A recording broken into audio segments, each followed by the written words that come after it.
eu ministrei na escola de mulheres das virtuosas lá no Verbo de Alphaville, para as irmãs de lá.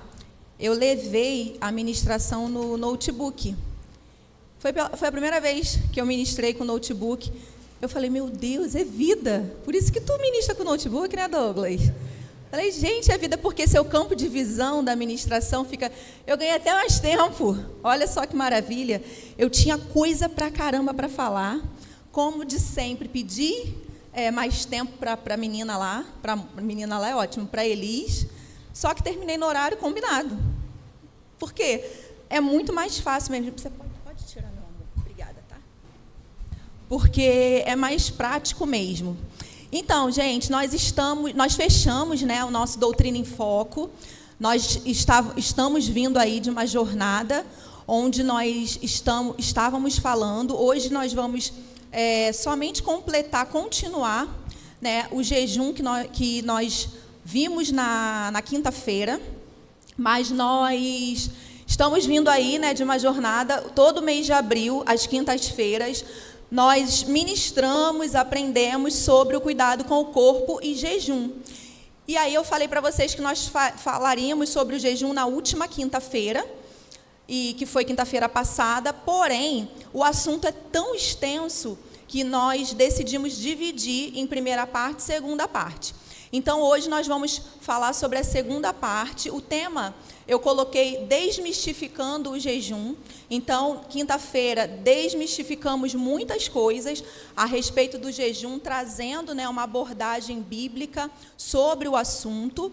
E hoje nós vamos desmistificar outras coisas, mas hoje vai ser algo mais prático. Como sempre, como todos os dias, né, em que ministrei aqui para vocês, eu trouxe esses 3 livros, que foram os livros que me deram base para poder estudar, para estar trazendo, não só a mim, mas a Cássia também. Cássia também leu os 3 livros. E o primeiro que eu li foi A Cultura do Jejum, do pastor Luciano Subirá. Indico ele para você. O segundo que eu li foi O Cuidado do Corpo, também do pastor Luciano Subirá. Eu li nessa ordem que eu estou te mostrando aqui, mas não necessariamente você precisa ler nessa ordem, mas eu gostei bastante dessa ordem aqui.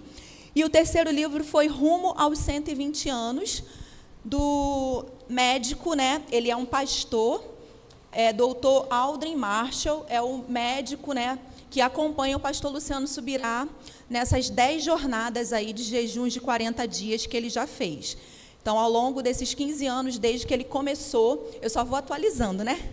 Comecei com 4, depois, aí eu vou vendo as atualizações dele e vou trazendo para vocês. Então, são 10 jejuns de 40 dias, né, que ele já praticou, e ele pratica 2 jejuns de 40 dias por ano.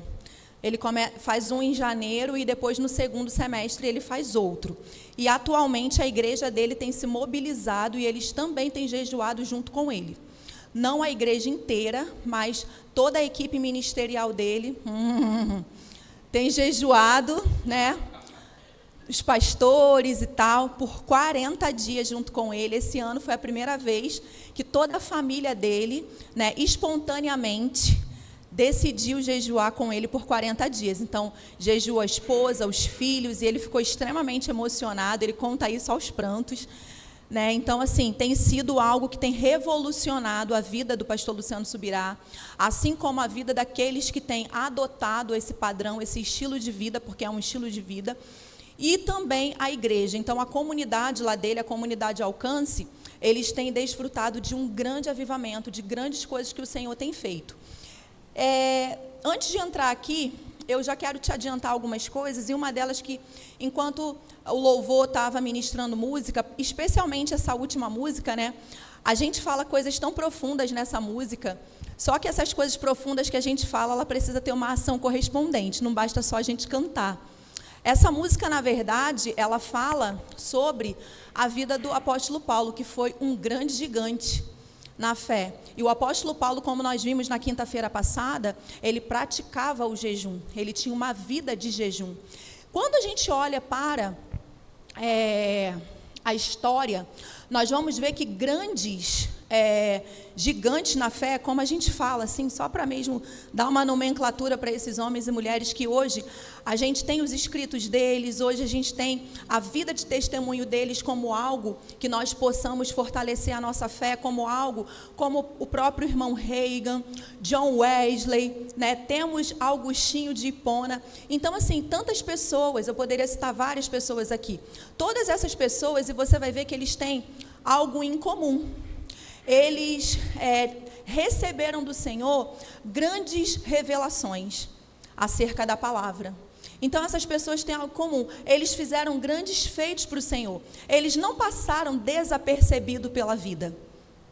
Eles não passaram desapercebidos pelo mundo. Tanto que hoje nós conhecemos eles.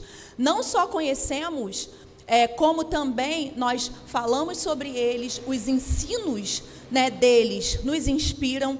Todas essas pessoas praticavam jejum.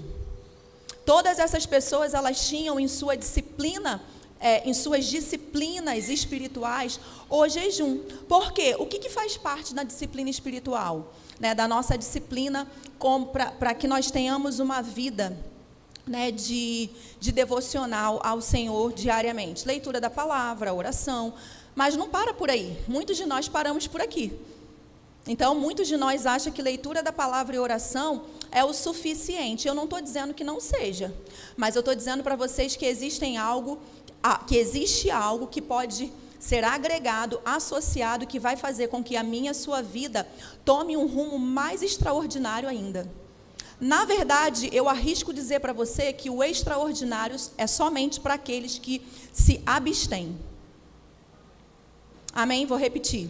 O extraordinário é somente para aqueles que se abstêm. E poucos se abstêm, por isso que poucos são notórios. Poucos têm notoriedade. Por quê? Porque poucos têm, irmãos, essa disposição de se abster. Mas eu quero dizer para você que Deus, nesses dias, desde abril, né, Ele está nos chamando para nós adotarmos uma postura de nos abster, para que nós possamos nos tornar notórios. Sobre essa igreja existe uma palavra falando que nós seríamos notórios. Amém. E eu vou dizer para você, a palavra, quando ela é liberada, ela não se cumpre por si só. Ela precisa de uma ação correspondente minha e sua. Então, talvez palavras que eu e você tenhamos recebido há muitos anos já, elas ainda não tenham se cumprido, porque ainda nós não correspondemos à altura da palavra que recebemos. Quando eu olho para a vida desses homens, né, e vamos falar aqui então do apóstolo Paulo. O apóstolo Paulo, ele tinha consciência do ministério dele. Ele tinha consciência das dificuldades que ele enfrentaria. Ele tinha consciência do poder da natureza do chamado dele. Ele tinha consciência que aquilo que ele foi chamado do ventre para fazer, tocaria gerações. E uma pessoa que tem consciência de um chamado como esse, ela precisa viver uma vida de abnegação. Não é uma escolha, irmãos. Amém? Não é uma escolha. Então, se você tem noção do seu chamado, se você tem noção das porções que o seu chamado vai tocar e das coisas que através do seu chamado Deus quer fazer, você vai precisar abrir mão da sua carne, do seu eu, das suas vontades, para você cumprir na exatidão daquilo que o Pai te chamou para ser e fazer, aquilo que é o seu propósito. Amém? Então, vamos lá. Uma outra coisa que eu quero falar com vocês também é que eu não vou ficar aqui inventando moda. Amém? Então, hoje, muitas coisas do que eu vou te falar e ler aqui, literalmente ler para você, é uma transcrição do livro. Inclusive, eu vou ler alguns trechos juntamente com vocês aqui. Amém? Por quê? Porque eu estudei, li, reli, procurei outras fontes, e essa é uma fonte segura. Essa é uma fonte segura, essa é uma fonte bíblica, essa é uma fonte de alguém que tem literalmente se gastado, se doado, né, para poder ser exemplo para nós nessa geração e nos chamar para um lugar onde todos nós podemos chegar.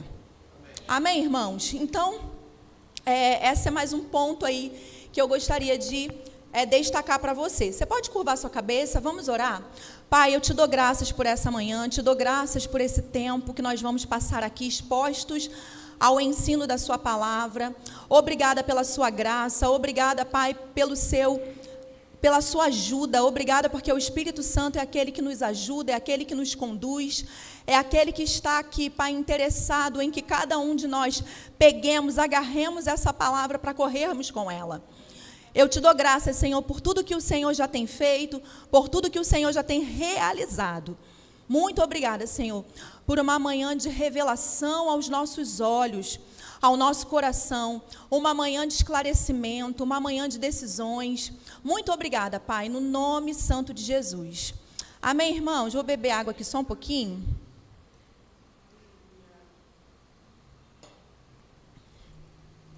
Então, logo aqui na introdução, eu trouxe o conceito que está no livro acerca do jejum. Amém? Vou ler para você. O jejum bíblico é, em essência, uma abstinência intencional de alimentos visando propósitos espirituais. Pode incluir, em períodos menores, a privação da ingestão de água, embora seja feito normalmente sem tal contenção. Também possuímos variações que admitem a abstinência parcial, excluindo apenas determinados grupos de alimento, porém, permitindo outros. A palavra empregada nos manuscritos gregos, traduzida como jejum, é nesteia. Deriva de ne, que é um elemento de negação, e estio, que é comer. Significa, então, literalmente, abstinência de alimento.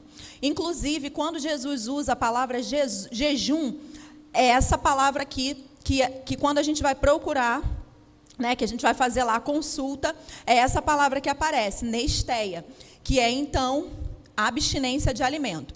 Porém, podem ser adotadas outras formas de abstinência, além da alimentar, conquanto, fundamentalmente, jejum consiste em privação de comida. O dicionário Aurélio da língua portuguesa também define jejum assim: 1. Abstinência ou abstenção total ou parcial de alimentos em determinados dias, por penitência ou prescrição religiosa ou médica. 2. Estado de quem não come desde o dia anterior. 3. Privação ou abstinência, ou falta de alguma coisa. Ou seja, por aqui, por essa introdução, nós vemos o quê? Que o jejum, inquestionavelmente, ele é privação de comida. E por que ele destaca aqui, né, o autor destaca aqui, sobre o fato de poder existir outras, né, abstinências? Porque no nosso meio acabou entrando uma modinha, né, de, eu estou jejuando redes sociais. Eu estou jejuando Instagram, WhatsApp, Coca-Cola, café. Estou jejuando isso, aquilo ou aquilo outro. Isso podem ser associações que você faça no período que você está jejuando, mas o jejum bíblico, na sua integralidade, ele significa a abstinência de comida mesmo, de alimento. Um ponto importante: água não é alimento, tá bom? Água não é considerado alimento, tá bom, gente? Então, historicamente, né, jejum é abstinência, né, de alimento, e a gente vê aqui que o dicionário Aurélio, ele inclusive concorda, né, com essa prática histórica. Pode ser incorporado ao jejum outros tipos de abstinência, como nós lemos aqui, como eu li para vocês. Olha, um exemplo que eu trouxe aqui, tem alguns exemplos, mas um exemplo que eu trouxe aqui é Paulo falando aos casais. Lá em 1 Coríntios 7, ele vai falar aos casais sobre a abstinência na intimidade. Então, ele fala assim, não vos priveis um ao outro, salvo talvez por mútuo consentimento, por algum tempo, para vos dedicardes à oração e novamente vos ajuntardes, para que Satanás não vos tente por causa da incontinência. Isso vos digo como concessão e não por mandamento. Então, aqui, Paulo entende que aquele povo tinha, né, prática de jejuar. Por quê? Porque a igreja jejuava. Amém, irmãos? A igreja tinha essa prática, e isso nós vimos na quinta-feira, então não vou repetir para você. Mas aqui eu trouxe essa explicação, esse versículo aqui, porque olha que interessante, ele fala assim, ó, não vos priveis uns aos outros, salvo talvez por mútuo consentimento, por algum tempo, para vos dedicardes, olha só, à oração. Então, a gente sempre vai ver o jejum associado às outras disciplinas espirituais que a gente dá muito crédito. E não damos tanto crédito assim ao jejum, por exemplo. Então, sempre que nós vamos ver o jejum na palavra, ele vai estar associado à adoração, ele vai estar juntinho ali com oração. Por quê? Por causa da finalidade do jejum, que nós vamos ver mais para frente. Então, uma pergunta que eu trouxe aqui para vocês, porque é uma pergunta que ela é bastante feita. Há regras. O Luciano Subirá, ele tem uma frase que eu gostei bastante, que ele fala que a regra é que não há regras. Então, realmente, nós não vamos ver uma regra na palavra acerca do jejum. Não existe um manual de regras quanto ao jejum nas Escrituras. Nós vemos pessoas jejuando, nós vemos tipos de jejuns, que nós vamos falar hoje, porém não vemos uma regra. Então, o que nós encontramos na palavra? Nós encontramos princípios e orientações. É isso que nós encontramos, como nós vimos na quinta-feira passada. Amém? Lembra que nós vimos muitos princípios, muitas orientações, não é verdade? Então, que vão fazer o quê? Vão nos ajudar a compreender o porquê nós fazemos o jejum. Porque essa é a pergunta. Por que você está fazendo? Por que fazemos? E quando nós levantamos essa bola, né, essa pergunta, por que fazemos, nós estamos, então, lidando com o quê? Com motivações e propósitos. Amém? Isso a gente falou muito na quinta também, tá bom? Então, vai compreender nisso, no porquê fazemos e como nós fazemos. Amém, gente? Além da expectativa, né, de Jesus em nós fazermos o jejum, como também vimos na quinta. Ele tem expectativa que eu e você façamos jejum. Então, uma outra pergunta também, que é bastante corriqueira. E se eu falhar? Olha, eu vou dizer para você, quando eu era adolescente, algumas igrejas, né, que eu estive com a minha família, tinha muito a prática de jejum coletivo.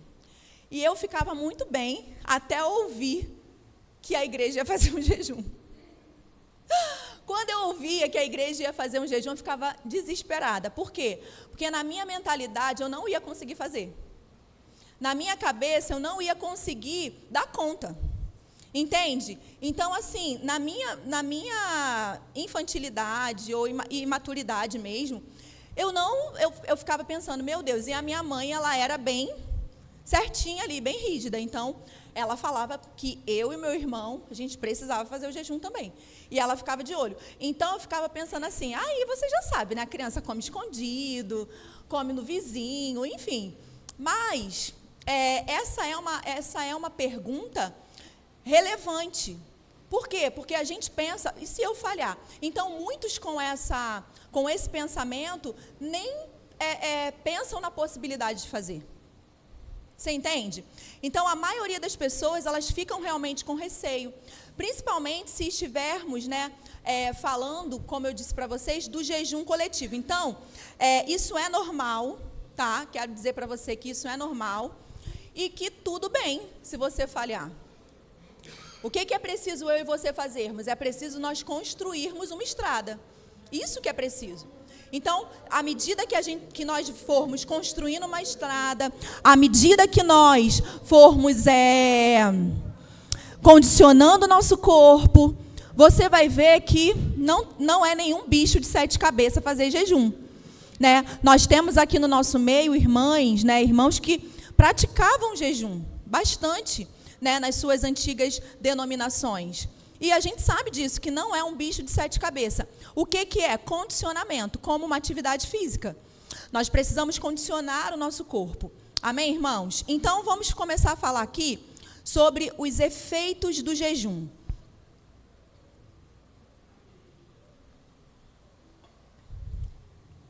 Então, olha só.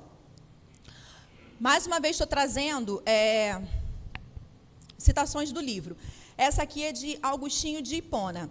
Ele diz assim: o jejum limpa a alma, levanta a mente, submete a carne ao espírito, torna o coração contente e humilde, dispersa as nuvens da concupiscência, apaga o fogo da luxúria e acende a verdadeira luz da castidade.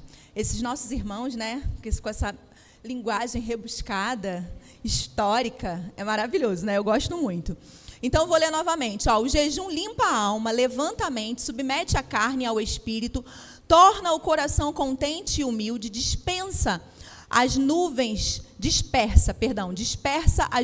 da concupiscência, apaga o fogo da luxúria e acende a verdadeira luz da castidade. Tem uma citação também do nosso querido Kenneth Hagin, que ele fala assim: jejuar não muda o Senhor, pois Ele é o mesmo antes, durante e depois do seu jejum, mas transformará e ajudará você a se manter mais suscetível ao Espírito de Deus. Ambas citações desses dois autores estão aqui no livro. Então, olha só, irmãos, o jejum ele realmente não vai mudar Deus, mas ele muda drasticamente a gente. Então, por estarmos mais suscetíveis às coisas espirituais do que às coisas naturais, porque automaticamente, quando nós fazemos o jejum, e eu estou falando do jejum, né, com um propósito, não estou falando do jejum intermitente, por exemplo, mas quando nós estamos fazendo jejum, pelo fato da orientação bíblica ser de nós fazermos o jejum associado às outras disciplinas, você toma muito mais consciência daquilo que é espiritual do que das coisas terrenas. Isso porque durante o jejum nós tiramos o foco literalmente das coisas naturais. E você vai perceber que com o passar do tempo, você nem vai mais se importar tanto com as coisas naturais. Você não vai viver uma vida de preocupação, você não vai viver uma vida de ansiedade. Por quê? Porque você está mais consciente das coisas espirituais. Você está mais consciente de Deus, literalmente. A impressão que dá é que você tem mais Deus. É uma impressão, amém? Por quê? Porque tudo de Deus nós temos, mas é uma impressão que essa impressão se dá pelo rompimento do natural. O rompimento do natural vai aparentar para você: uau, eu tenho mais Deus em mim. Deus cresceu em mim. Na verdade, Deus não cresceu em você. A sua consciência sobre Deus é que muda. Entende?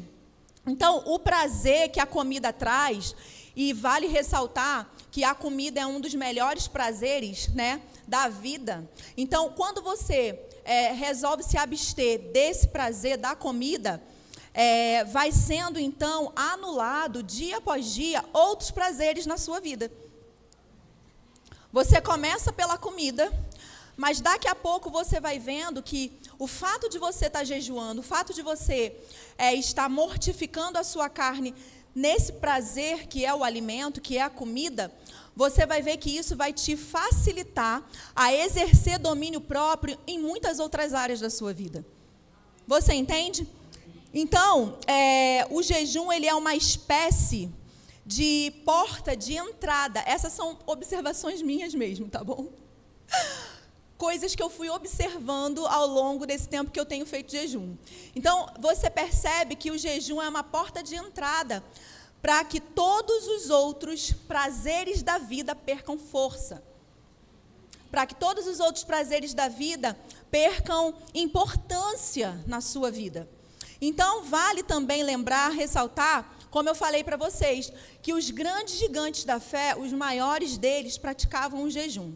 John Wesley, por exemplo, já eu vou citar aqui uma frase dele, mas John Wesley, ele resgatou nos seus dias uma prática que era muito comum da igreja primitiva.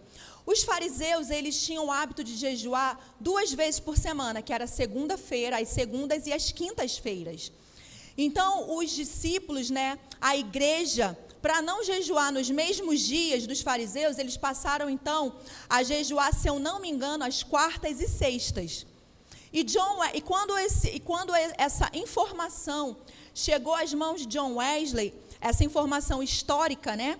Chegou às mãos de John Wesley, ele resgatou isso no meio dele, no meio do povo dele. Então, para você ter uma noção, John Wesley não separava ninguém para o ministério se essa pessoa não tivesse a prática de jejuar 2 vezes por semana. E essas 2 vezes por semana eram os dias, né, que os discípulos jejuavam, diferente dos fariseus, porque eles não queriam associação, jejuar nos mesmos dias que os fariseus jejuavam. Então, John Wesley não levantava ninguém para o ministério, não separava ninguém para o ministério. Nenhum ministro poderia pegar no microfone para ministrar a palavra, fazer nada na igreja dele, se não tivesse essa prática. Com isso, aconteceu um grande mover, um grande avivamento entre eles. Amém, irmãos? Por quê?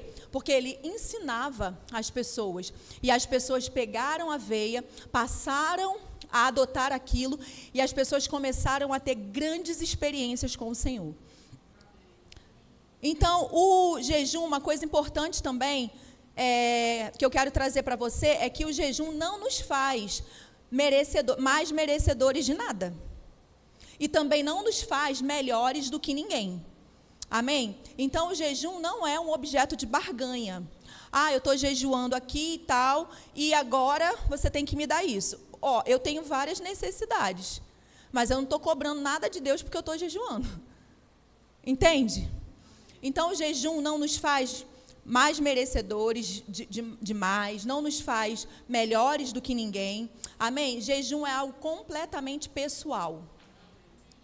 É algo completamente individual.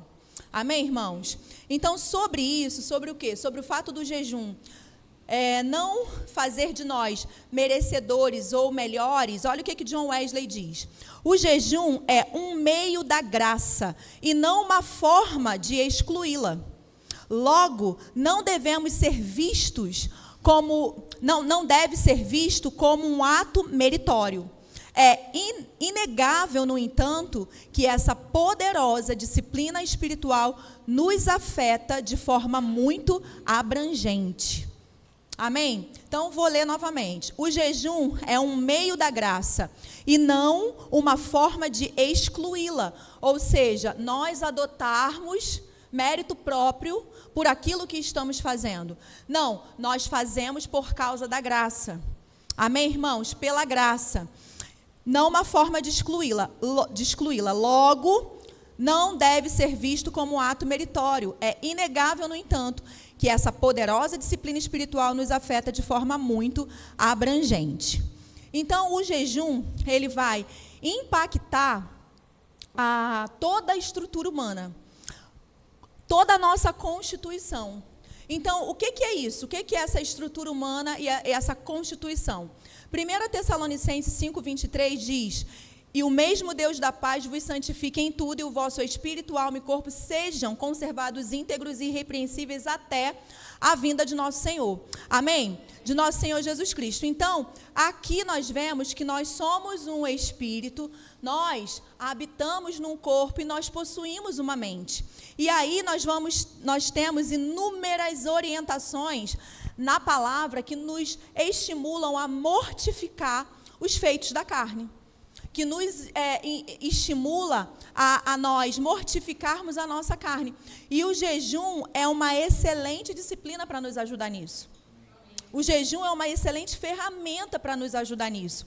Amém? Então, Efésios, por exemplo, Efésios 4:22 até o 24, diz assim: no sentido de que, quanto à sua vida passada, essa versão vai dizer, quanto ao trato passado, vos despojeis do velho homem, que se corrompe segundo as concupiscências do engano, e vos renoveis no espírito do vosso entendimento, e vos revistais do novo homem, criado segundo Deus em justiça, retidão, precedentes da verdade. Então, essa expressão aqui, trato passado, no original grego, significa literalmente modo de vida, conduta, comportamento, postura.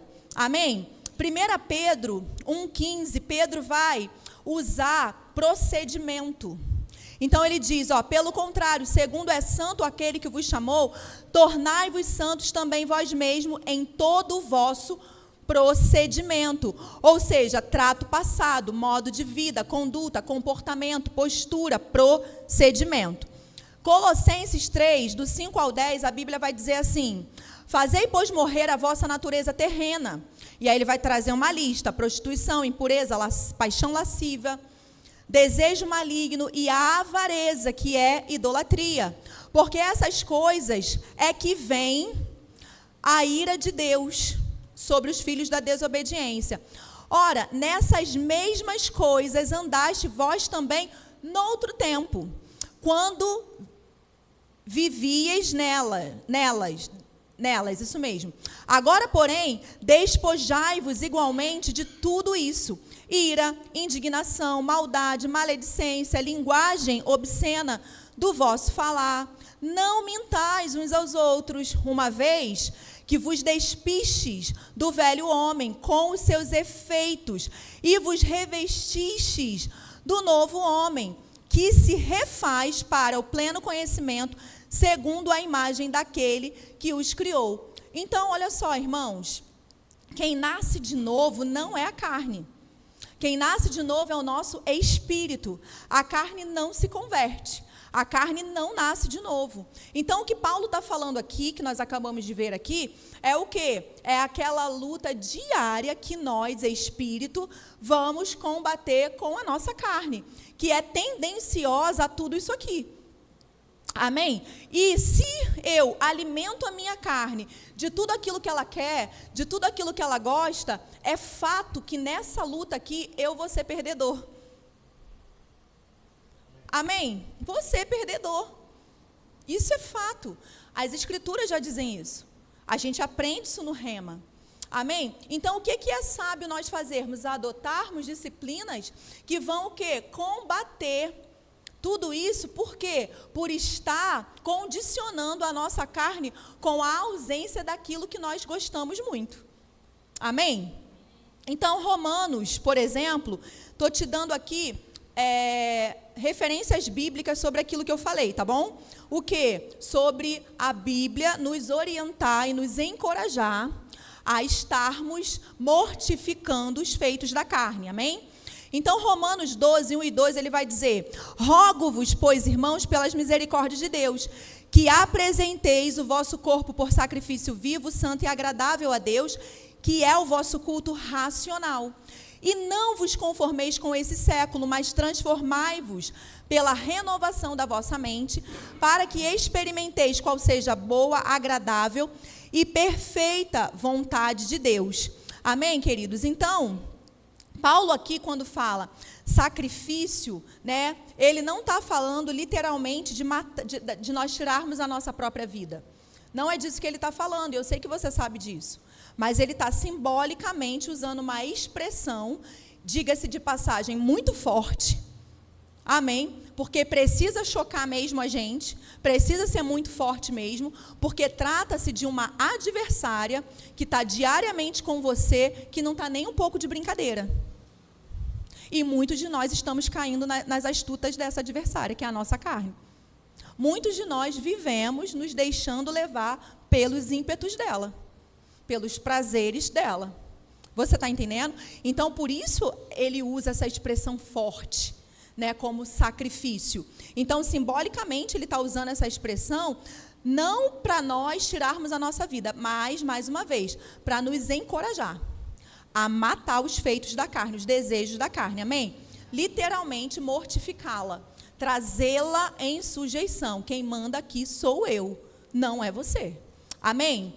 Então, o jejum, como eu falei para você, afeta cada parte dessas nossas 3 dimensões. E sobre isso, eu vou trazer uma citação de Martin Jones, que também está no livro, e é uma citação que eu gostei bastante. Diz assim, abrange, né, o jejum nessa totalidade humana aí. O homem se compõe de corpo, mente e espírito. E esses elementos são intimamente relacionados entre si, interagindo uns sobre os outros, bem de perto. Distinguimos entre esses elementos que constituem o ser humano, porque são diferentes, mas não devemos separá-los. Portanto, há entre eles inter-relações e interação. Portanto, há entre eles inter-relações e interação. Não se pode duvidar que os estados e condições corporais exercem influência sobre as atividades da mente e do espírito, pelo que também essa questão do jejum deve ser levada em conta dentro dessa peculiar relação entre corpo, mente e espírito. Eu acho interessante, eu não sei quando foi que ele fez essa citação, né? No livro não fala e eu também não tive, né, o tento assim, né, o despertar para poder procurar, mas olha o que ele fala. Eu acho bem interessante isso daqui, ó. Não se pode duvidar que os estados e condições corporais exercem influência sobre as atividades da mente e do espírito, especialmente da mente. Nós ontem tivemos aqui no nosso seminário de cuidado com o corpo e jejum, e ontem nós tratamos sobre uma abordagem científica, e o que nós vimos? Que a medicina tem trazido muitos trabalhos, muitos dados científicos reais, muitas pesquisas de anos, de que o corpo afeta a nossa mente. De que, inclusive, dependendo de como o seu corpo está, a sua mente adoece. As doenças, né, mentais, como ansiedade, depressão, elas são resultados de um corpo inflamado, de um intestino inflamado, de um corpo doente. E ele fala isso, não sei em que tempo ele falou, mas olha como o Espírito Santo, ele sempre vai ensinar aqueles cujo coração está totalmente aberto para receber do Senhor. Amém, irmãos? Então, aqui no livro, aqui na página, deixa eu pegar aqui.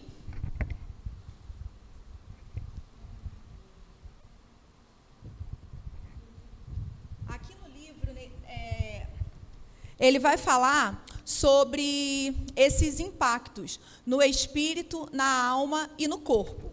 E aí eu vou pegar só um trechinho aqui do impacto no espírito. Ele fala assim: nosso espírito é despertado na busca a Deus, razão pela qual, comumente, a oração está associada ao jejum. Só esse trechinho mesmo aqui, não vou me demorar muito nisso não, porque nós temos muitas outras coisas para falar, e a gente conhece bem essa divisão, espírito, alma e corpo. Então, o nosso espírito, irmãos, ele é aquele que entra em contato com o mundo espiritual. Ele é a parte do homem, né, que entra em contato com Deus. Quando nós estamos no Rema, nós aprendemos exatamente assim, não é verdade? Com o nosso espírito, nós entramos em contato com Deus, com o nosso corpo, nós entramos em contato com aquilo que é matéria, né, com o mundo, né, visível, material, e a nossa mente diz respeito ao nosso intelecto, às nossas emoções, amém? Então, o jejum, ele vai impactar o nosso espírito, ele vai impactar a nossa alma. Então, nós vimos na quinta-feira, por exemplo, que na antiga aliança, que no Antigo Testamento, nós não vamos ter a palavra jejum. A palavra jejum lá vem como aflição, afligir. Em algumas vezes, nós lemos também afligir a alma. Então, ali, ela tanto aflige literalmente a alma, mas ali ele está falando também sobre jejum. Então, você pode ouvir, né, a ministração de quinta-feira, que você vai entender isso melhor. Mas o que eu quero dizer com isso? Que a nossa alma, falando agora sobre a alma, o impacto, né, que o jejum tem na alma, quando você está jejuando, é uma aflição na alma. E você precisa lutar com os seus pensamentos. Ontem eu estava falando com o pessoal, no período que eu estava aqui, eu já estava com mais de 90 horas em jejum. E quando eu bati o 48 horas, que eu ia para, no dia que eu acordei, que no horário da noite eu ia fazer 72 horas de jejum, eu estava com muita fome, mas muita fome. Meu estômago estava roncando. E a minha mente falando para mim o tempo inteiro, vai lá, abre a geladeira e come. Eu estou te dando esse exemplo por quê? Porque é a aflição da alma, literalmente. E essa aflição da alma não é algo ruim. Por quê? Porque é onde você tem a oportunidade de sujeitá-la. É onde você tem a oportunidade de renová-la. Amém? Então, eu fiquei dentro do meu quarto e fiquei ali trocando o meu pensamento. Porque não é isso que o apóstolo Paulo fala? Para nós mudarmos o nosso pensamento. E eu comecei a pensar, eu realmente estava com muita fome. E aquilo não estava me agradando nem um pouco. Mas o que eu pensei? Preciso confiar no processo. Michela confia no processo. E eu realmente, naquele momento, que processo eu estava confiando? Processo bíblico? Não, porque a gente nem tem essa clareza na palavra. Processo científico mesmo. Então, a ciência ela fala que com 72 horas é mudado literalmente a sua forma de energia. A sua forma, né, como você vai passar a se alimentar. Então, com 72 horas... totalmente esgotado todas as suas reservas de glicogênio, e aí você passa, então, a se utilizar dos corpos cetônicos, que são gorduras. Então, o seu corpo começa a ser nutrido por aquilo ali. Então, eu pensei, falta bastante horas, mas eu vou chegar nas 72 horas e vai reverter. Então, por exemplo, hoje tem 5 dias que eu estou em jejum. 5 dias, para mim é coisa pra caramba. Nunca tinha atingido isso, nunca nem tinha pensado. E tô sem fome. Entende? Eu não vou falar para você que, às vezes, em alguns momentos do dia, o seu estômago não ronque, né? E você não sinta a fome. Mas isso é uma indução. E se você sujeitar a sua mente, você consegue passar por aquilo. Então, o que eu digo para você? E isso em todas as áreas da nossa vida. Não faça de imediato aquilo que sua mente te sugere. Amém? Não faça de imediato. Por quê? Porque se você se sujeitar, se você parar para poder pensar e começar a discutir com a sua mente, começar a conversar com a sua mente, você vai descobrir que você não precisa daquilo. E você não vai cair nessa cilada. Eu estou com uma paciente, né, que está me orgulhando horrores, muito, muito, muito, muito. E ela é uma pessoa que ela sempre teve dificuldade nessa área. Então, ela veio para mim porque ela me disse que ela nunca conseguiu, né, emagrecer. Ela já passou na mão de outros profissionais. E aí eu comecei a conversar com ela, comecei, né, a instruí-la, a ajustar algumas coisas. E essa semana nós fizemos a consulta de feedback, né? Que seria comumente aí o retorno. Fizemos a consulta de feedback. Eu faço online mesmo. E aí ela começou a conversar comigo. Nessa consulta de feedback, ela me fala como foram, né, os primeiros 15 dias, né, na sua alimentação e tudo mais. E ela falou isso para mim. Ela falou assim: Mi, eu tô assim muito feliz, muito realizada. Por quê? Porque esses dias veio na minha mente, sabe, aquele desejo, e ela não está em jejum. E aí ela não está ainda, né, praticando o jejum, mas ela está fazendo uma reeducação alimentar. E aí ela falou assim, veio aquele desejo de comer coxinha com Coca-Cola. E aí ela falou assim, eu comecei a conversar com a minha mente. Mas por que eu vou comer coxinha com Coca-Cola? Eu preciso disso? Eu preciso realmente comer a coxinha com Coca-Cola? E ela falou assim, é impressionante. Por quê? Porque eu dei alguns minutos, comecei a conversar com a minha mente, e logo eu vi que era um gatilho sabotador, que eu realmente não precisava comer aquilo. Entende? Então, o jejum, irmãos, no caso dela, ela não está jejuando, mas ela já entrou numa restrição. Então, o jejum, ele absurdamente, ele ajuda a renovar a sua mente a ponto de você olhar para aquilo que te dominava e fazer assim, ó, bobinho, aqui não mais, eu é que mando. Amém? E o impacto no corpo, o jejum também vai trazer esse impacto. O apóstolo Paulo fala o quê? Para nós esmurrarmos a nossa carne. Para nós esmurrarmos mesmo. Para nós trazermos o nosso corpo em sujeição. Amém? Vamos entrar aqui no propósito do jejum. Quase em todos os lugares e em todos os tempos, o jejum sempre ocupou... Olha, gente, preste atenção, isso aqui é fantástico. É uma citação de Edward Farrell, também está no livro. Eu fiquei impressionada com isso aqui, olha só. Quase em todos os lugares e em todos os tempos, o jejum sempre ocupou um lugar de grande importância, visto que ele se encontra estreitamente relacionado com o profundo senso religioso. Agora, olha o que ele fala. Talvez isso explique a negligência do jejum no nosso tempo. Quando o significado de Deus diminui, o jejum desaparece. Olha, quando eu li isso aqui, calma. Fechei o livro e fiquei meditando sobre isso aqui. Não sei para você, mas para mim isso é muito forte. Quando o significado de Deus diminui, o jejum desaparece. Isso é muito profundo, irmãos, por quê?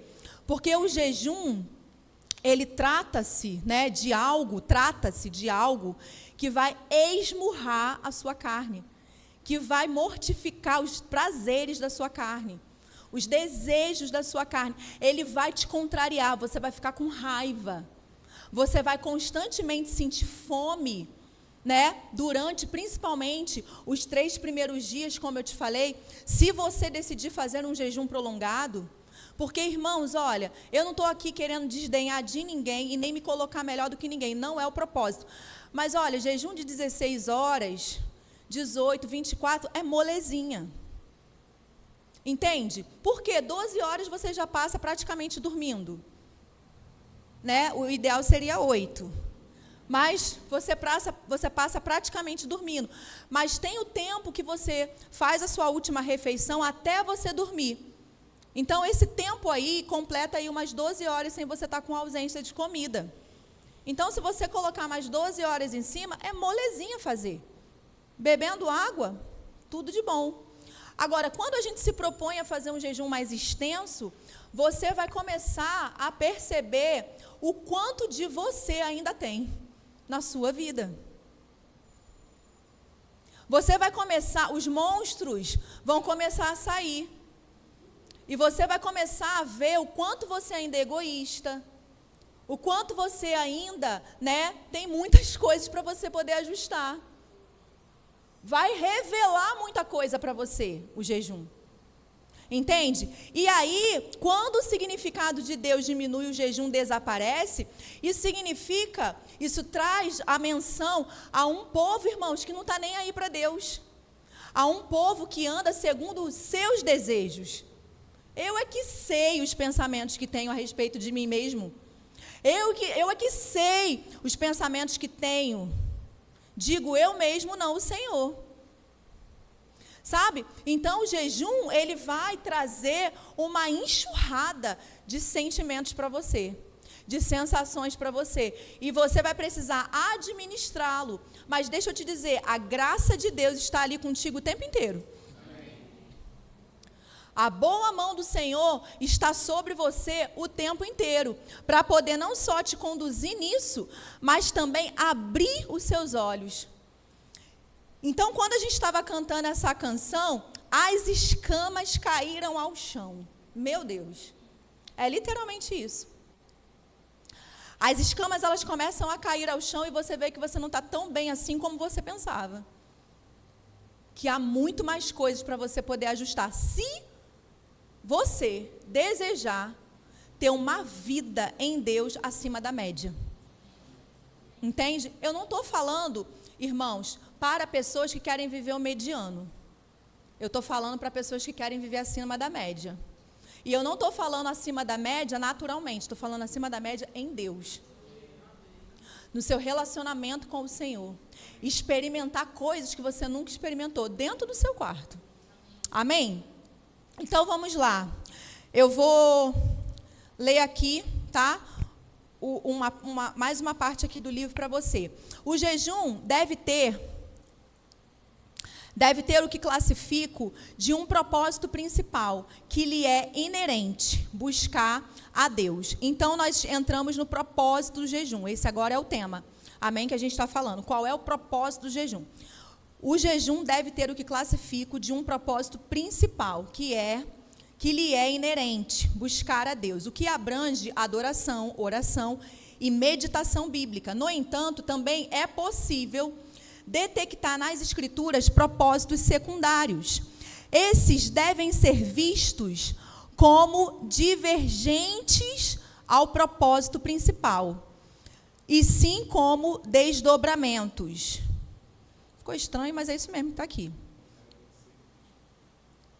A palavra registra pessoas buscando a Deus, propósito principal, com diferentes propósitos secundários, como consagração, arrependimento, além de outras finalidades distintas: livramento, cura, proteção, intercessão pela restauração do povo. E aí a gente tem também uma citação de Richard Foster, que diz assim, assim que o propósito principal do jejum estiver bem estabelecido no coração, ficamos livres para compreender que também há propósitos secundários no jejum. Há que se distinguir ainda um propósito que me parece ser para os israelitas do Antigo Testamento, de ordem cultural. Trata-se do jejum por luto. Sabe-se que prantear, gemer e lamentar fazia parte dos ritos fúnebres da maioria das pessoas do Antigo Oriente Próximo. Jejuar, rasgar as vestes e deixar de usar roupas comuns eram meios de expressar pesar. Davi jejuou em expressão de dor pela morte de Saul e Jonatas, depois pela morte de Abner. Embora não se possa garantir que o elemento buscar a Deus não estivesse presente, um clamor por conforto, por exemplo, também não há nenhum indício que nos permita afirmar o contrário. Trata-se de uma possibilidade. Como uma possibilidade, não serve de argumento para a interpretação da doutrina bíblica. Penso ser melhor não classificar esse tipo de jejum cultural e relacionado ao luto entre os jejuns espirituais que devemos praticar atualmente. Da mesma forma como não fazemos com jejuns involuntários ou aqueles feitos por questões ideológicas, caso dos homens que...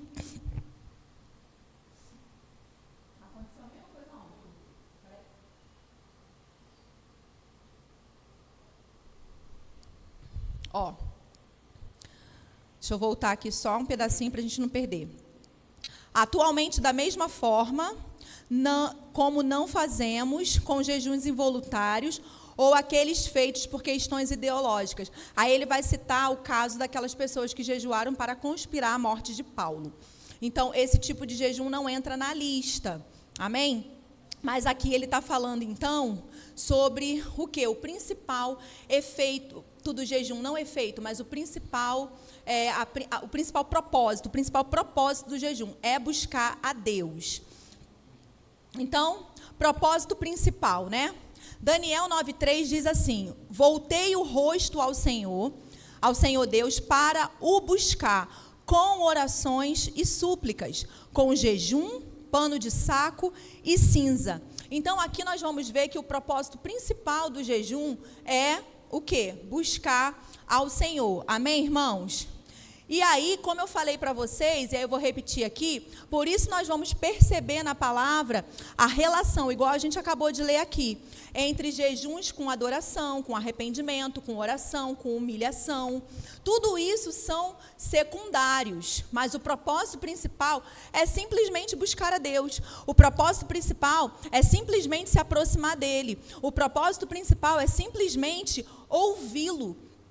O propósito principal é simplesmente nós nos tornarmos o quê? Mais suscetíveis à voz dele. A presença, né, dele ali em nós, que se manifesta para quê? Para nos trazer direções.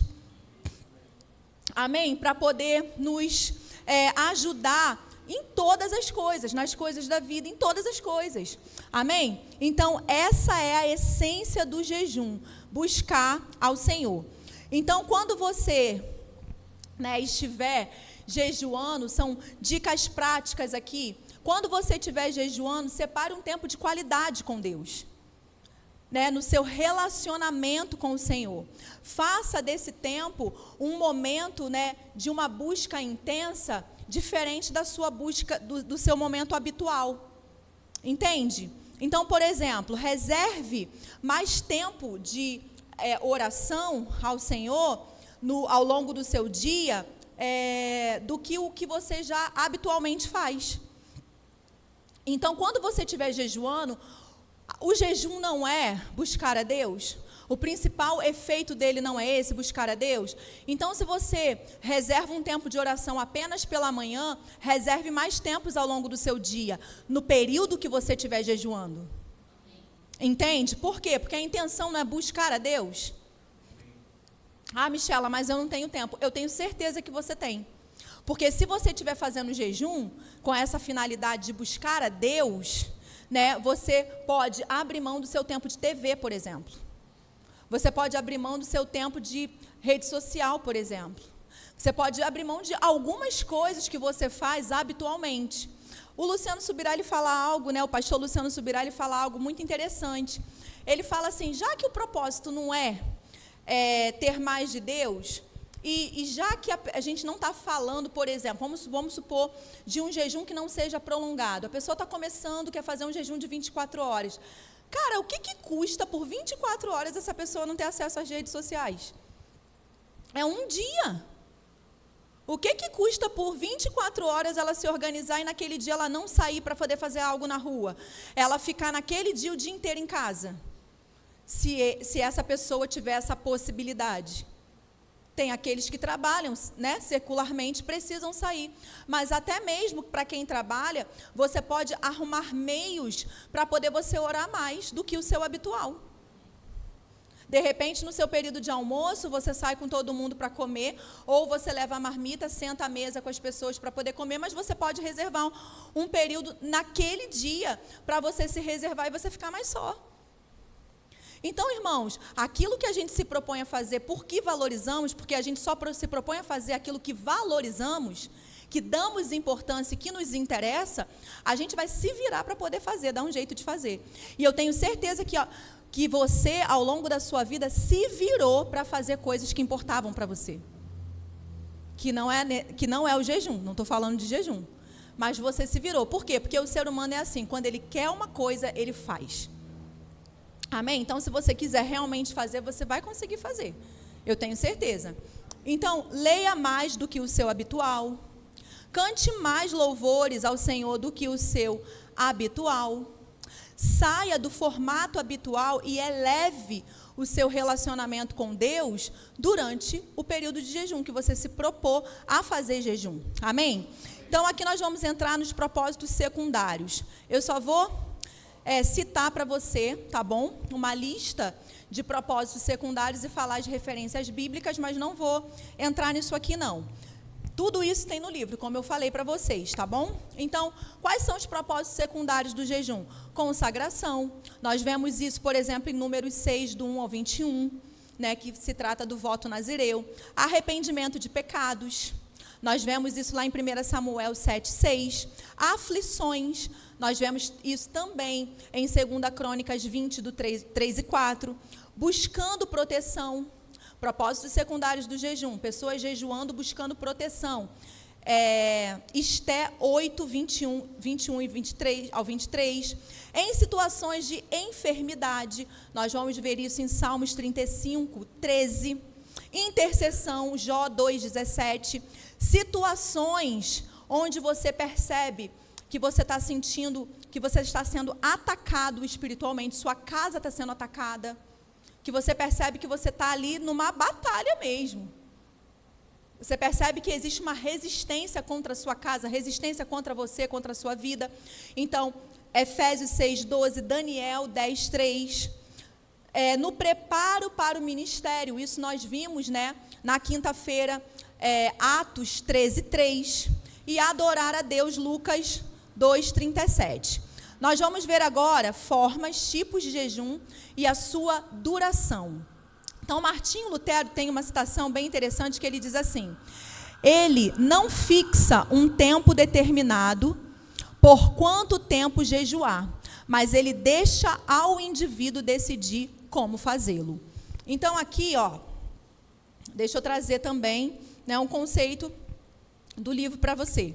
Há uma grande liberdade pessoal para que cada um pratique o jejum como bem entender. A instrução bíblica se limita ao fato de que temos de fazê-lo. Desse modo, é focado em que e não como, quando ou de que forma. Vou ler de novo só para poder, porque ficou meio enrolado, né? Há uma grande liberdade pessoal para que cada um pratique o jejum como bem entender.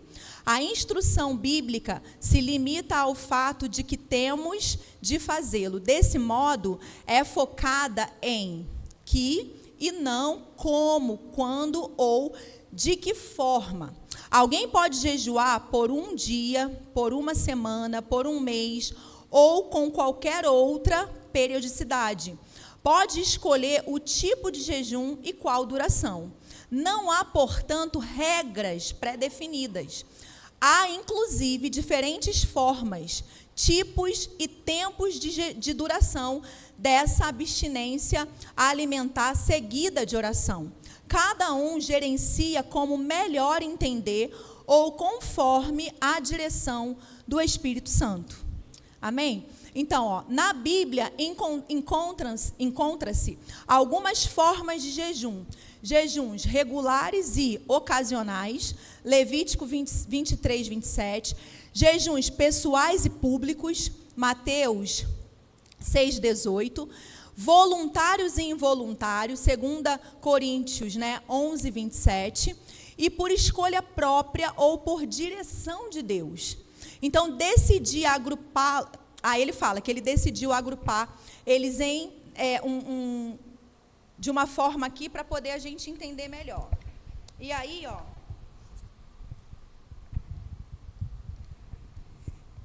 quando a gente vai para a palavra, a gente vai ver 3 tipos de jejum. 3 tipos de jejum. E aí as pessoas que foram estudando isso ao longo do tempo, deram algumas classificações. Então, a gente vai falar aqui, por exemplo, sobre tipos de jejum agora. Então, preste atenção, tá? Fica ligado aqui comigo, A Bíblia apresenta basicamente 3 tipos de jejum. Apesar de não os adjetivar, ela nos conduz a uma dedução simples que, por sua vez, permite estabelecermos rótulos na pura intenção de distingui-los. Não sei com quem começou ao longo da história a usar as nomenclaturas a seguir. No entanto, posso afirmar que a maioria dos que ensinam acerca de jejum classificam-no assim. 1, jejum total. Segundo tipo, jejum normal. E o terceiro tipo, jejum parcial. O pastor Luciano Subirá, ele acrescentou um tipo de jejum aqui, só mesmo a título de compreensão. E aí a lista dele ficou da seguinte maneira. Eu até vou ler aqui a citação dele. Ele fala assim, adicionarei uma 4ª categoria que muitos reconhecem, mas normalmente não inserem na lista, que é o jejum sobrenatural. Muitos o tratam apenas como uma forma de realizar um dos outros 3 tipos, mas eu prefiro diferenciá-lo. Minha lista, portanto, ficará assim: jejum total, jejum normal, jejum parcial e jejum sobrenatural. Então, começando aqui pelo jejum, deixa eu ver se eu consigo colocar ele aqui. Deixa eu tirar, né? Ai, obrigada. Vou botar aqui.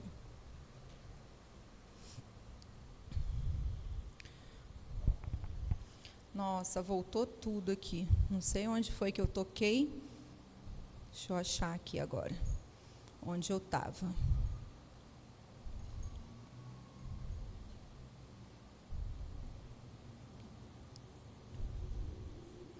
Pronto, achei aqui.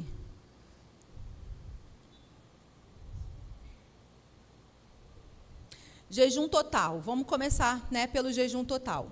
Aqui em Efésios não, perdão. Esté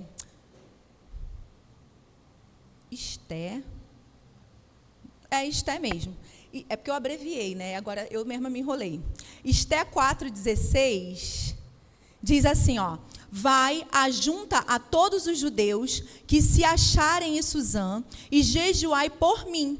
E não comeis nem bebeis por 3 dias, nem de noite nem de dia. Eu e as minhas servas também jejuaremos. Depois irei ter com o rei, ainda que é contra a lei. Se perecer, pereci. Aqui a gente conhece bem o contexto, né? Esté estava diante, o povo judeu, né? Eles estavam diante de uma situação extremamente difícil.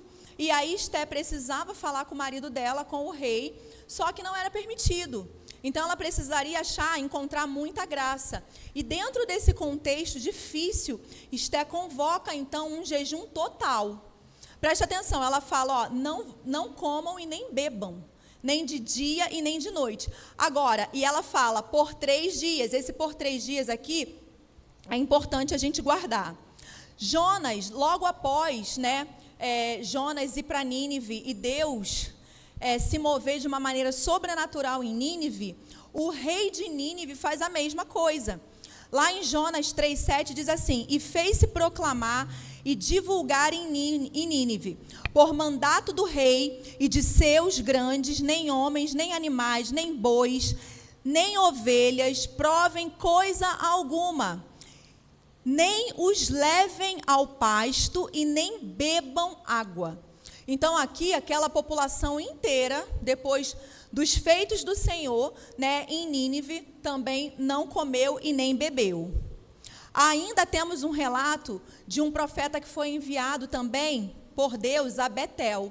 Lá em 1 Reis 13:9 vai dizer assim, porque assim me ordenou o Senhor, pela sua palavra dizendo, não comerás pão, nem bebereis água, e não voltarás pelo caminho por onde foste.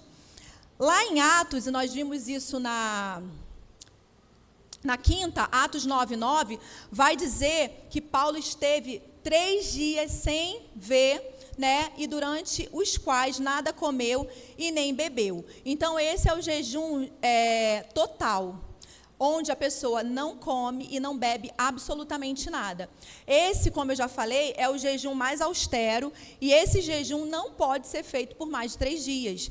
Então, nós vamos ver que nas Escrituras, pessoas que ficaram sem comer e sem beber não passaram de 3 dias. Por quê? Porque o corpo humano ele não aguenta, ele não consegue, ele entra em colapso. Então, ele não consegue ficar por mais de 3 dias sem comer. Então, vamos ver aqui o jejum normal, sem comer não, sem beber. Obrigada pela correção.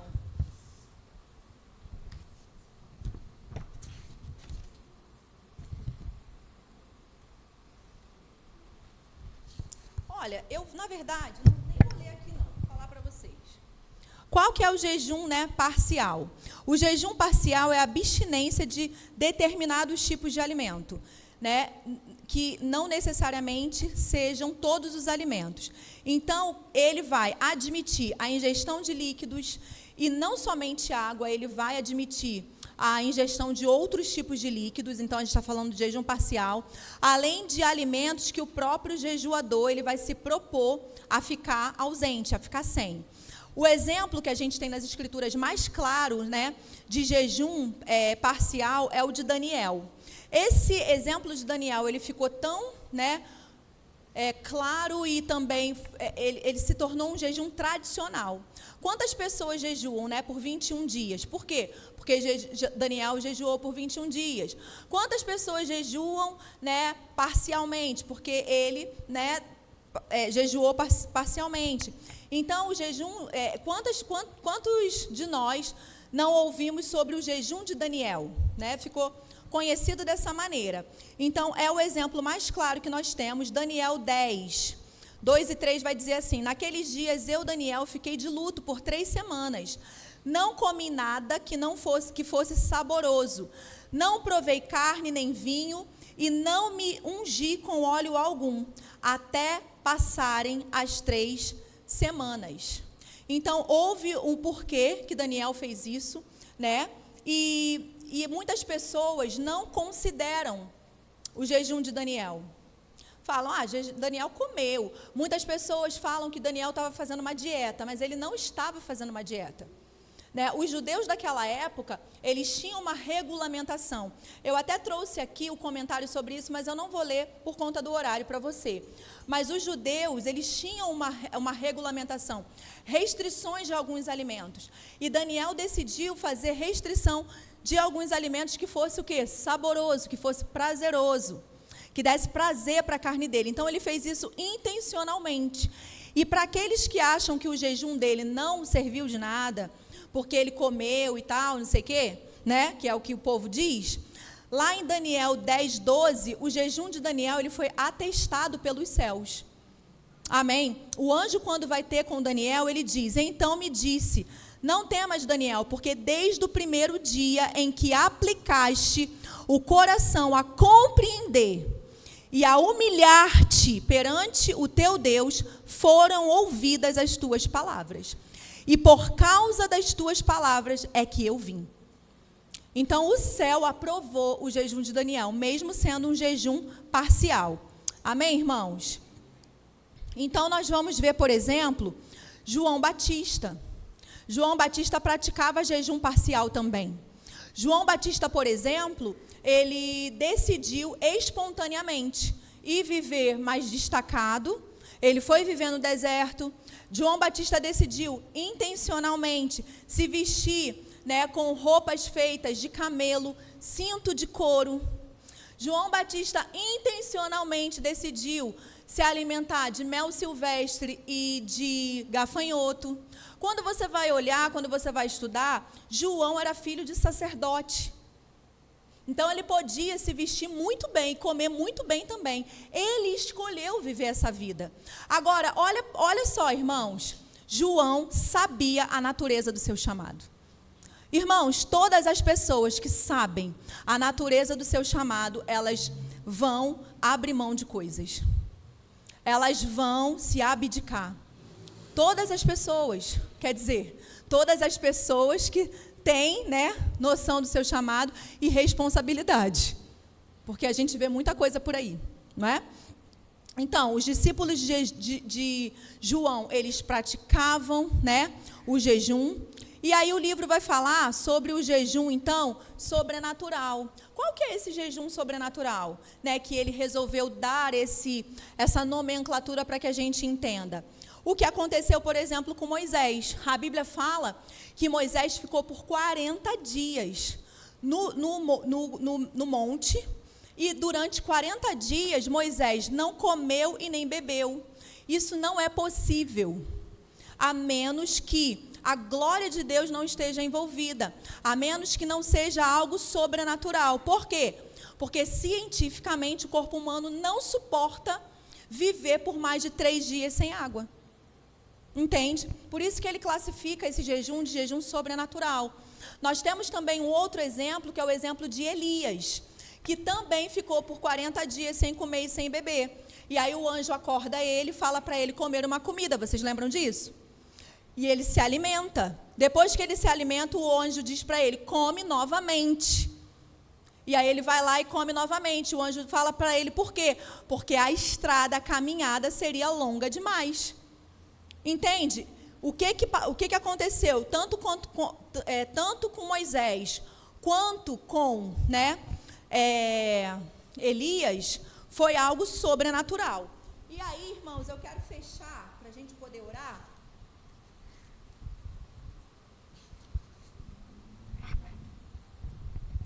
Eu quero fechar aqui só dizendo para você, esclarecendo um pouquinho aqui para você. Deixa eu tirar daqui.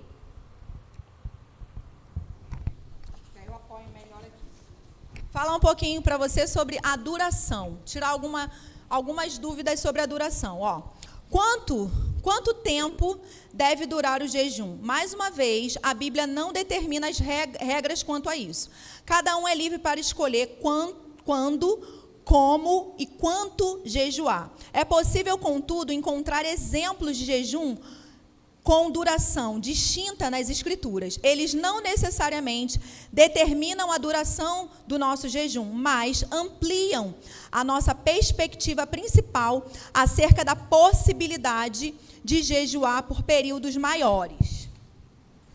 Então, a gente tem aqui um período de um dia, né, que foi feito aqui por Josué, quando ele se prostrou, né, com o rosto em terra diante do Senhor, né? Então, a gente tem esse exemplo aqui, jejum de um dia. A gente também tem jejum de um dia, por exemplo, o dia da expiação, né? Como nós vimos, já falamos sobre isso, sobre o dia da expiação, que acontecia em um dia consagrado ao Senhor e era observado por 24 horas, e quem não fizesse era morto. Lembra disso? Que nós falamos disso na quinta-feira. Tem jejuns de 3 dias, tanto o jejum de Esté como o de Paulo tiveram essa duração. Tem jejum de 7 dias. Entre os exemplos de jejum com 1 semana de duração estão os dos moradores de Jabes Gileade, por luto, por ocasião da morte de Saul e o de Davi, quando intercedia pela criança gerada por Betseba. Então, eles fizeram um jejum de 7 dias. E aí nós vimos aquele comentário, né? Que jejum de luto e tal, a forma como se jejuava por luto, nós não devemos adotar. Por quê? Porque era uma coisa cultural, específica para o povo judeu. Tem jejum de 14 dias. O jejum involuntário de Paulo e dos que com ele estavam no navio durou 2 semanas. Então, aqui é um jejum involuntário, eles não tinham o que fazer, né? Mas existe registro, né, mesmo que involuntariamente, de alguém que ficou 14 dias sem comer. 21 dias, que é o jejum de Daniel, e o jejum de 40 dias, que foram feitos tanto por Moisés, como Jesus, como também Elias, como eu acabei de citar, né? Então, esses são durações de jejuns que nós encontramos na palavra. Porém, nós vimos o quê, irmãos? Que a Bíblia nos deixa muito livres para nós jejuarmos, fazermos da maneira como nós melhor desejarmos ou da maneira como formos conduzidos pelo Espírito. O Ministério de Música pode vir, por favor? Então, o que eu gostaria, né, de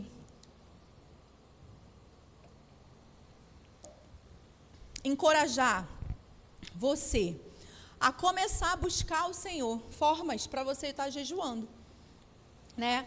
Como nós falamos, precisa ter cuidado para jejuar, dependendo do tipo de jejum que você se proponha a fazer, você precisa, né, de um acompanhamento médico, de um acompanhamento nutricional. Você não pode fazer de qualquer maneira, principalmente jejuns muito longos. Por quê? Porque pode ser danoso para você. Na história da igreja, irmãos, infelizmente, nós vemos muitas atrocidades envolvendo o jejum.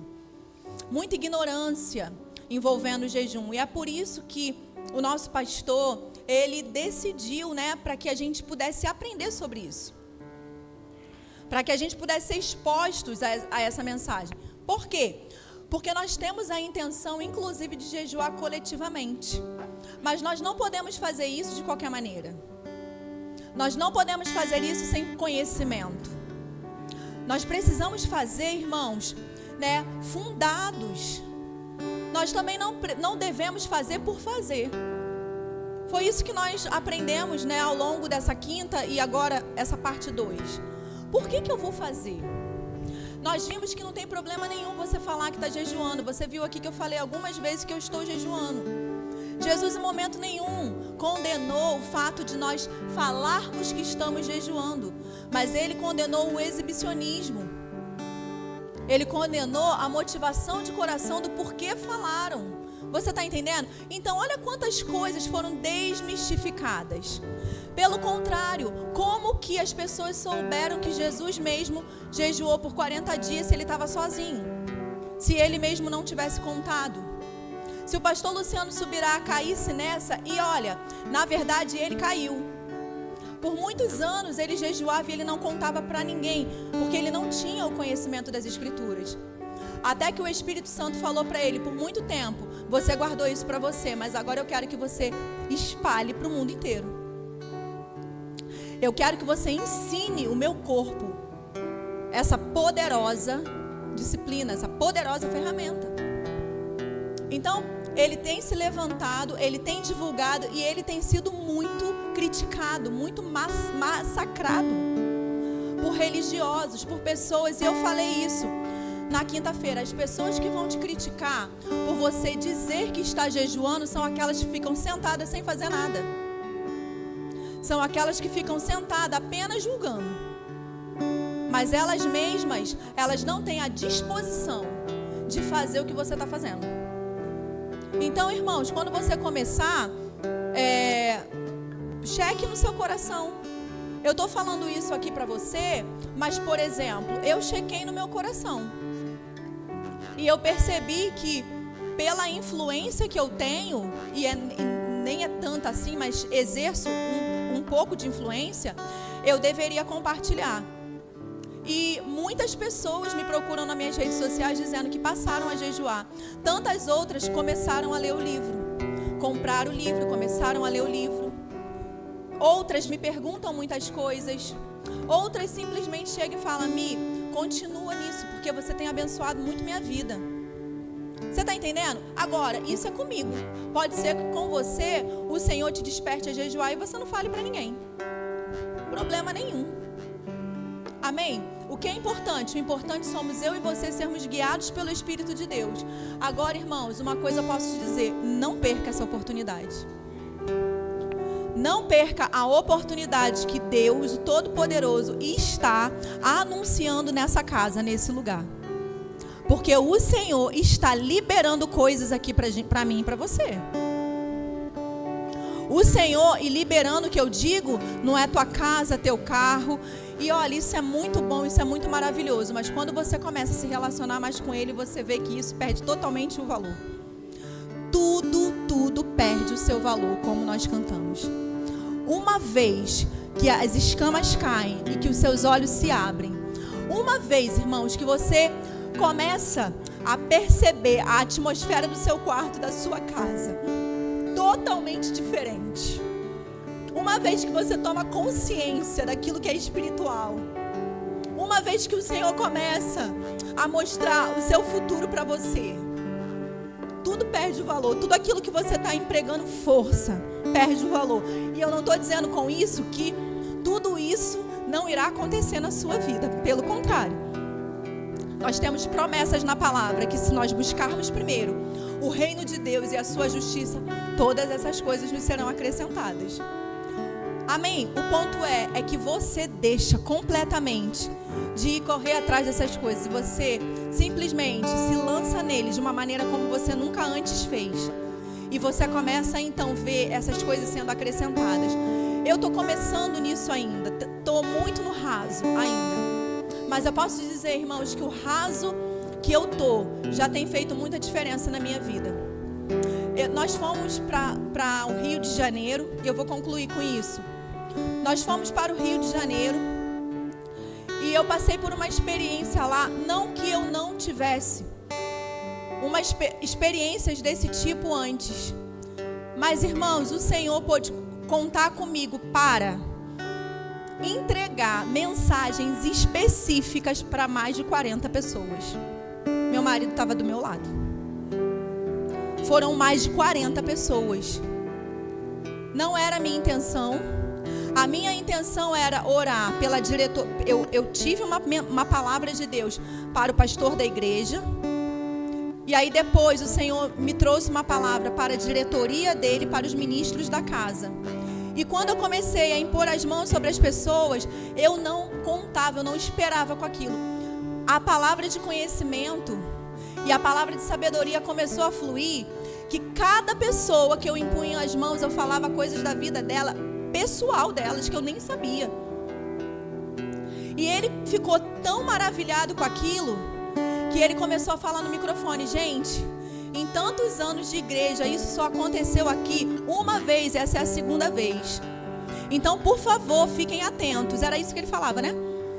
Fiquem atentos ao que Deus está fazendo. É Deus que está aqui, mais ninguém. É Deus.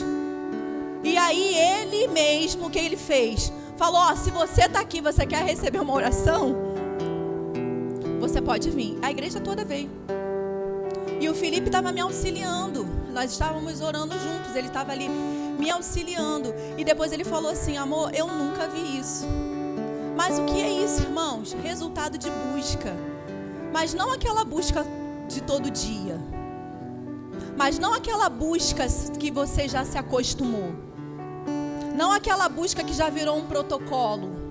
Não aquela busca que você faz o check. Orei hoje, sim. Li 10 páginas de um livro hoje, sim.